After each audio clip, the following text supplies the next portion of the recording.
This is Mike Steingraber with your market update for February 28th, 2025. Starting off with corn, March corn closed down. This is a pretty bleak week overall. Closed down 11 cents for the day, 543 and a half. For the whole week, corn lost about 40 cents. It's a pretty rough go. New crop corn closed at 455. That was down 6 3/4 cents for the day. Overall outlook kind of has the Mato Grosso corn planting got a pretty good boost of the week. It's about 85% planted, which is ahead of the 5-year average and a little bit behind last year's pace. Another thing to look at with corn has been the U.S. acres. The prospective planting report comes out at the end of the month.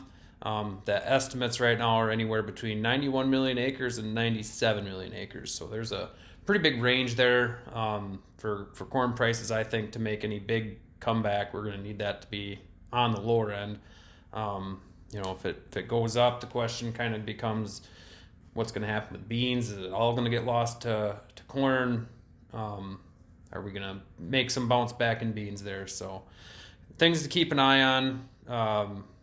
For beans, May bean futures closed at 10.25 3/4. That's down 31.5 cents on the week, and 66 3/4 cent drop from earlier in February.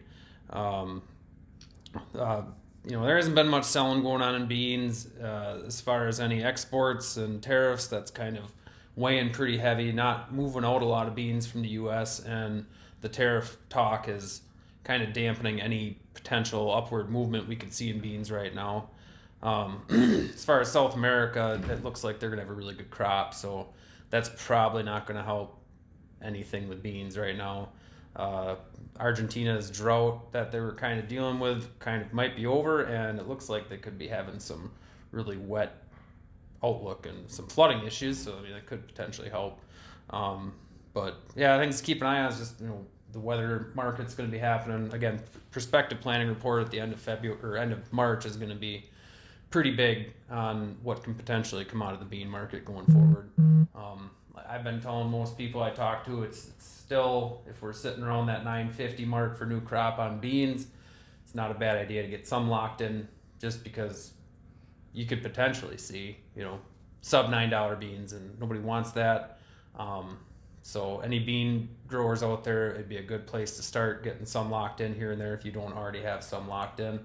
And hope that we get some bounce back here in the near future. Same with corn. We were sitting closed Friday, 415 cash. Be a good idea to get some locked in, I think, there a little bit, just to kind of protect the downside some. Don't overdo yourself. I don't think it's time to start panicking yet, but you always got to kind of keep that in mind. As far as wheat goes, it's been following for the most part. Corn and beans, it was closed 6 3/4 cents lower at 555 3/4. That's 48 1/4 cents down for the week. A lot of what wheat market's going to get affected by what happens over in the Black Seas market. There hasn't been much exports of wheat going on either, so it's not a very good outlook, I guess. You could probably see, my guess would be the sub $5 wheat going forward, unless there's some big change in the news that happens. So as always, just keep an eye on that. I would say check in on the markets every day, just see where we're heading. And just a reminder to everybody, our average price sign up closes on Tuesday, March 4th. So anybody looking to do something with that, please get that in. Thanks, and have a good week.